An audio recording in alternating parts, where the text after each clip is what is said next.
नमस्कार मंडळी, तुमचं सर्वांचं स्वागत आहे तुमच्या लाडक्या हक्काच्या चॅनलवरती, ज्याचं नाव आहे बोल विकी बोल. मागचे 2 एपिसोड तुम्ही बघितलं असेल. नॉमिनेशन टास्क झाला. हे अजून पण म्हणजे फ्रंटला येऊन खेळत नाहीये.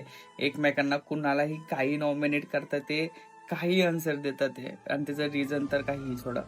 आणि या नॉमिनेशन टास्कमध्ये त्या विशालने तर भाऊ डायरेक्ट त्याचा लव्ह अँगलच क्लिअर केला. भाऊ तो 49 वर्षाचा आहे आणि ती 22 वर्षाची पोरगी आहे.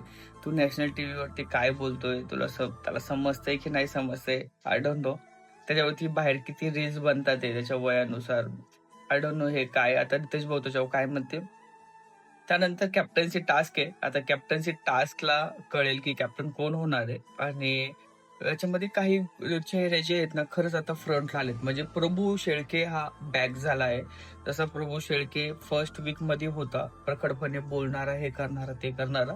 आता तो सेम उत्तर द्यायला लागलाय. प्रभूने त्याचा गेम अप केलेला आहे. तो कुणालाही आता घाबरत नाही आणि बिनधास्त उत्तरं देतोय. पण भारी आहे ते प्रभूसाठी, बिकॉज आता जर त्यांनी ते नसतं केलं तर तो डेंजर झोनमध्ये गेला असता. आता आपल्याला उद्याच्या भागामध्ये कळेल नक्की की कॅप्टन कोण होणार आहे घरामध्ये. भेटूया आता पण उद्याच्या भागात.